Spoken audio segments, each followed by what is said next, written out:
노량해전이 일어나기 보름 전쯤 좌의정 이덕형이 특별한 주장을 했다.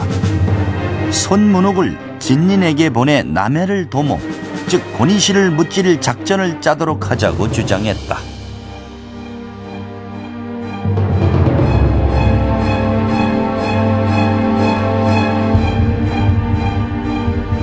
고니시 유키나가의 그 사정을 잘 알려주기 위해서 우리나라에서는 은밀히 이제 그 손문옥을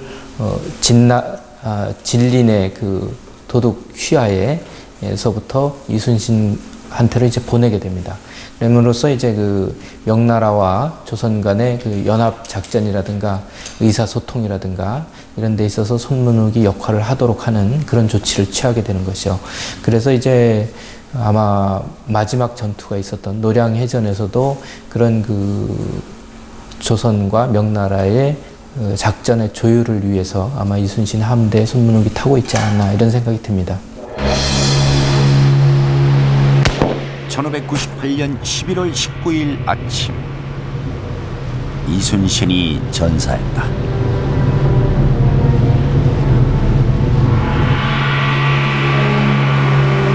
측근들이 그의 유언에 따라 전투를 지휘했고 노량해전은 조선의 승리로 끝이 났다.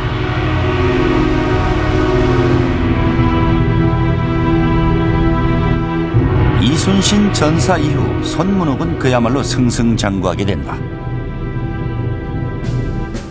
도원수 권율은 노량해전에서 손문옥이 임기응변을 발휘 이순신을 대신 지휘했다고 보고하고 있다.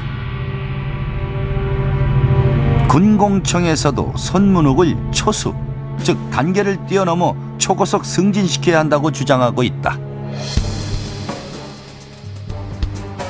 그러나 전혀 다른 보고도 있었다.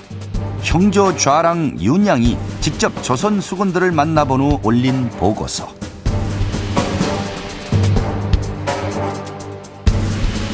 군관 송희립이 이순신 대신 지휘했다고 보고했다. 그리고 손문옥에 대한 조선 수군들의 평가도 함께 보고했다. 즉 손문옥은 하찮은 졸개로 우연히 대장선에 탔다가 수군들의 공을 가로챘으므로 모든 군사들이 분노한다고 보고하고 있다.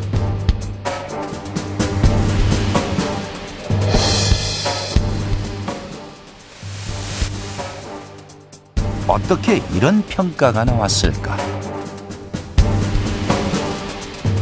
아마 그 손문옥의 존재는 손문옥이 어떤 사람이다라는 것은 이순신 장군의 함대가 정유년 이후에 순천 외성을 포위하고 무술년 초부터 이제 그곳에서부터 지키고 있었기 때문에 그 옆에 남해현에서 이제 그 일본 사람들의 지휘를 받으면서 관리 생활을 했다는 것에서부터 잘 알고 있었을 것입니다.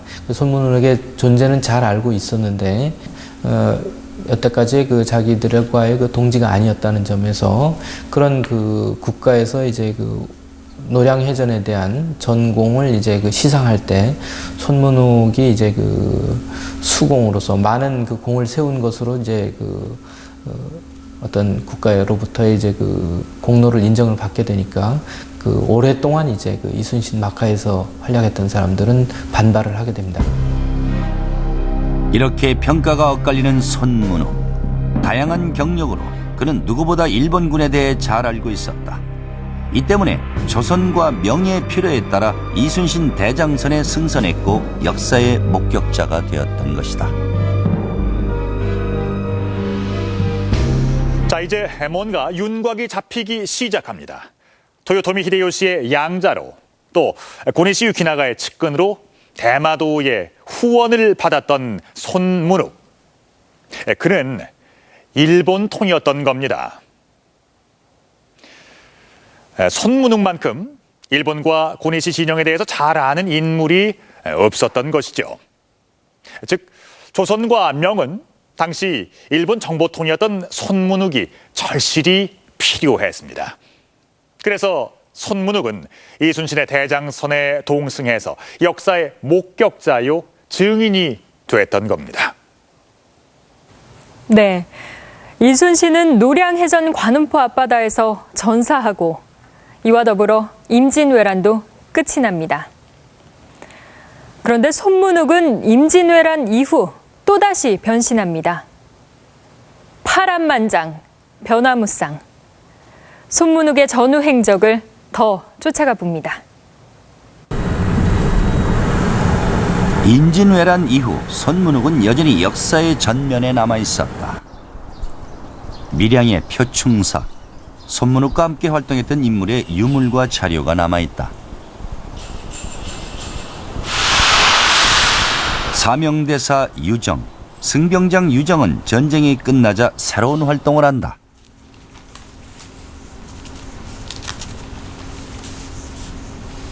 전쟁이 끝나자마자 일본의 권력을 잡은 도쿠가와 이에야스는 조선과의 통교를 원했다. 전쟁이 끝난 바로 다음에 도쿠가와 이에야스는 대마도의 실권자 야나가와에게 특명을 내렸다.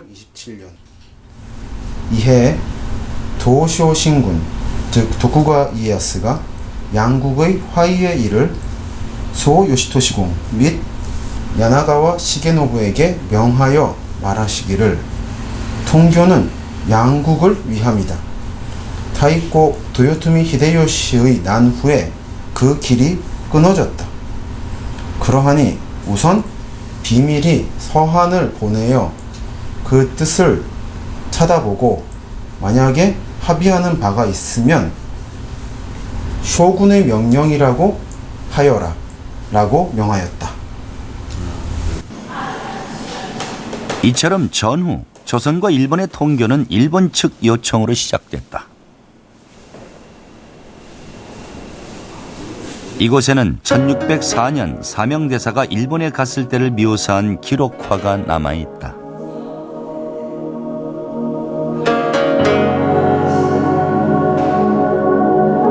당시 일본은 사명대사 일행을 극진하게 맞이했다.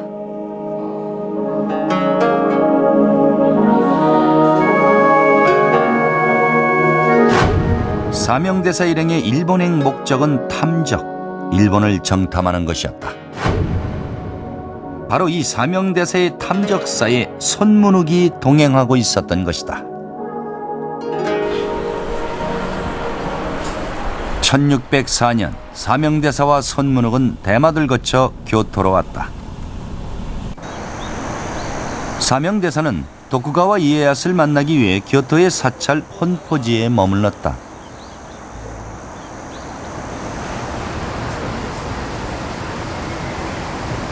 손문욱 역시 사명대사와 함께 이곳에 머물렀을 것이다.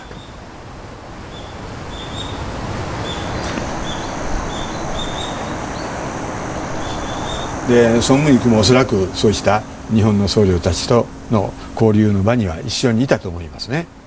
そして、孫文育は何も残していませんけれども、将軍大師と一緒に日本の、当時の文化人たちと深い交わりを結んだことはまず間違いないでしょう。 혼포지 인근의 또 다른 사찰인 코쇼지.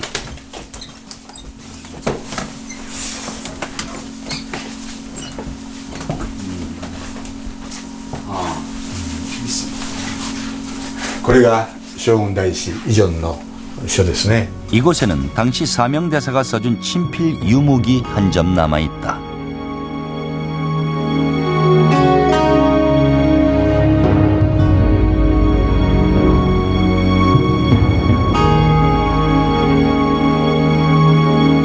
高尚寺の住職も招かれて将軍大師と交流してたでしょう。その時に、将軍大師からこの書をいただいた。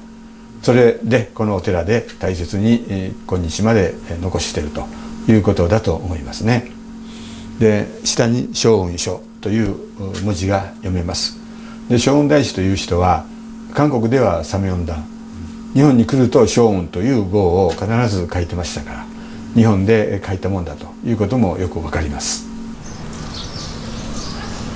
마침내 1605년 3월 이곳에서 사명대사와 손문욱은 도쿠가와 이에야스를 만났다.